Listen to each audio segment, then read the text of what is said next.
everybody, this is Mrs. Wilson. I'll be doing today's presentation for 5th grade social studies. We are going to be looking at types of maps and geographic tools that are used to read maps and also create maps. What you should have in front of you is not only this presentation but the note page in Schoology that you will write your the missing notes into. I have already on my sample copy typed my name, as you should as well, and then in each of these boxes you will type in the missing information from the PowerPoint presentation. So moving right along, there are different types of maps. There are 3 main types of maps: physical, political, and thematic. There are more than that, but those are the ones that we will focus on. So physical maps show the physical features of a place, such as bodies of water and mountains. Now going back to your note page, this is where you would actually begin to type something in. So a physical map shows the physical features of a place such as bodies of water and mountains. So I would go back to the note page, and I'm going to do this first one and type in physical. A physical map shows the physical features, and I'm going to type in the word features. And finally, a physical map shows the physical features of a place, such as bodies of water. So I'll type in water. And mountains. Of course, you may want to pause the video at this time when you're doing it and go to your note page to type in the missing information, and then return to the presentation and turn that back on. Physical features are shown in different colors. Blue is used for bodies of water, while elevation is illustrated by the following. Dark green indicates low elevation and turns lighter green as elevation rises, then eventually into orange, and then finally brown into mountains. And sadly, that last part did not show up on the screen in this recording application that I'm using. So just to look at this map, and I'm going to use a marker to kind of draw some stuff on here. So mountains on this map of the world that looks similar to what you labeled yesterday. This is a mountain range. These are all mountains. They are brown, just like the note said above. So those are mountain ranges. Mountain ranges here, and there's some here, all over, and you'll learn about some of those mountain ranges next year. And then green is lower elevation. Dark green is really low elevation, and light green right in that area, and of course other areas across the globe. The second type of second type of map that you will add to your note page is political. This type of map shows imaginary boundary lines such as state and national borders. A political map may not show physical features but may include important cities such as state and or national capitals. So this is an example of a political map of the United States, which also includes part of Canada and Mexico. Using my drawing tool again, I'm going to draw over the political boundaries of the state of Utah, and let's do my home state, Wisconsin. Here's Texas. Now what's different about Texas is that not not only does it share political boundaries with Oklahoma, Arkansas, Louisiana, and New Mexico, but it also shares a national boundary with Mexico. So here is Mexico right here, and so it shares state borders and national borders. These northern states up here, for example, they share not only state borders with one another. Let's just pick North Dakota. Kind of went off that line there. But it shares borders with neighboring states like Minnesota, Montana, South Dakota, Wyoming, and also a national border with Canada right up here. So this is Canada.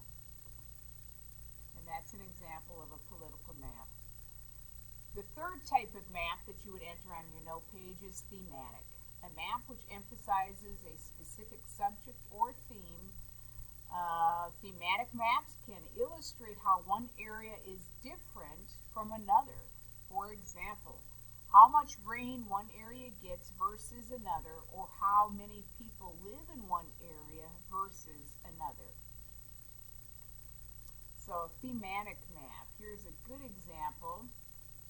This is not a map that shows rain, as the previous slide mentioned as an example, but rather it shows tornadoes.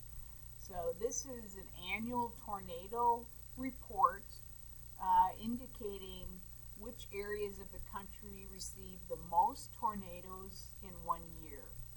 The red portion on the map indicates that this section receives anywhere from it receives the most amount of tornadoes each year. This area is called Tornado Alley because of how many tornadoes it receives. As you go north, there are fewer tornadoes per 10,000 miles. This legend here says that there are 5 to 10 per 10,000 miles in this section. In the white section, there are 0 to 1 tornadoes per 10,000 miles. This type of map talks about or shows time zones of the United States. So we have, first of all, the Eastern Time Zone, Central Time Zone, Mountain Time Zone, Pacific Time Zone. Alaska has its own time zone, and Hawaii is in another time zone, the Hawaii Aleutian Island time zone. So there are 6 time zones that the United States are included in. And that is a type of thematic map. Important parts of a map that we use to read and interpret maps is called a scale. A map scale helps you determine the distance between points on a map. So you would use like a ruler, for example, to measure the distance between 2 points, maybe 2 cities or something like that, and measure that distance in the United States. The unit of measurement that we use is miles. For instance, maybe 1 inch equals 100 miles on a map, on a road map, if you were traveling from one city to another. In Europe and in other parts of the world, they use the metric system, and they would use kilometers instead of miles. Let's take a look at this map, and the question is, where are the scales on this map? So they're already circled for you. The scale for the United States is down here where the Gulf of Mexico would be on this map. Hawaii has its own scale, and Alaska.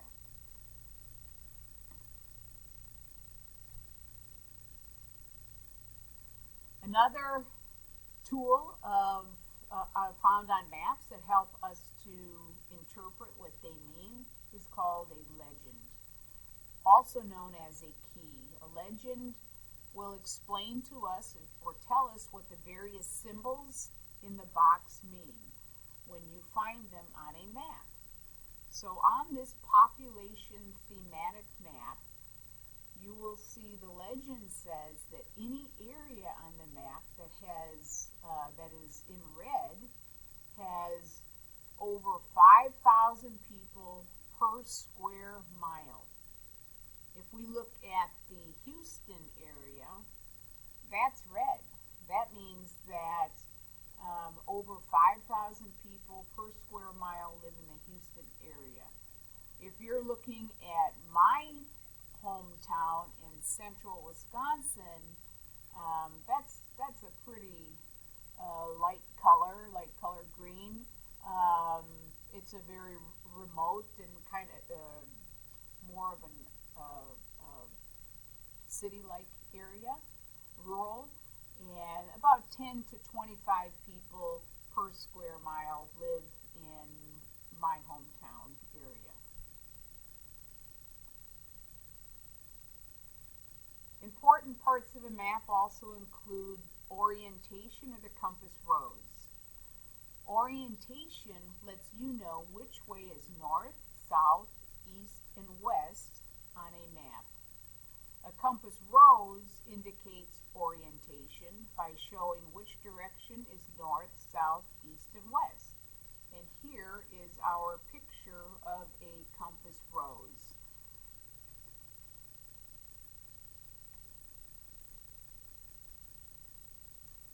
Latitude and longitude help us to find an exact location on the face of the earth. We'll talk only briefly about latitude and longitude in our class. Mainly we'll work with what we call a grid system, but you will see latitude and longitude lines on maps and globes and so forth.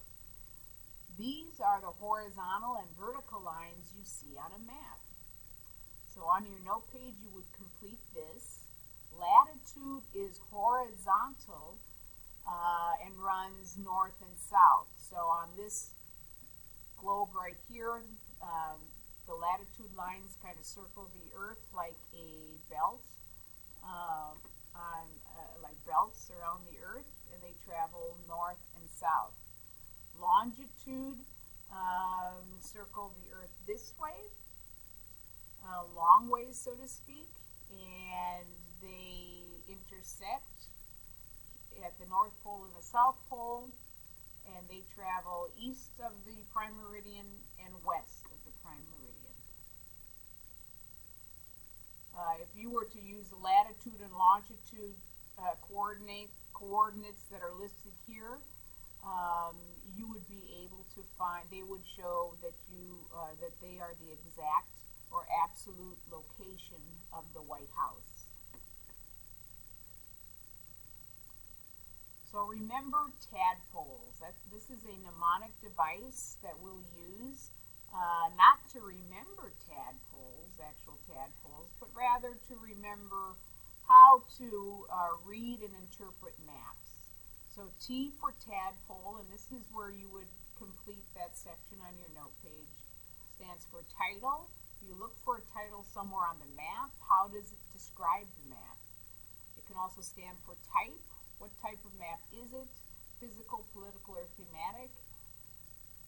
And ask yourself, what does the title tell you about the map? What do you already know about the subject? Some maps may have a date. Are there dates on the map? What do you know about that time period? Distance is the map showing a large area. Place is the map showing the world a continent, a state, city, or region.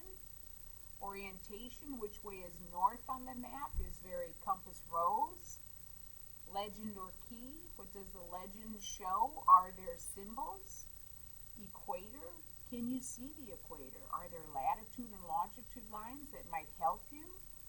And scale, is there a scale? How many miles does it measure? And is the map showing a large area that use a small scale, or a small area using a large scale? Once you have completed your note page, please submit that to your teacher. If you have any questions about any of this, don't hesitate to contact your teacher or join a Zoom session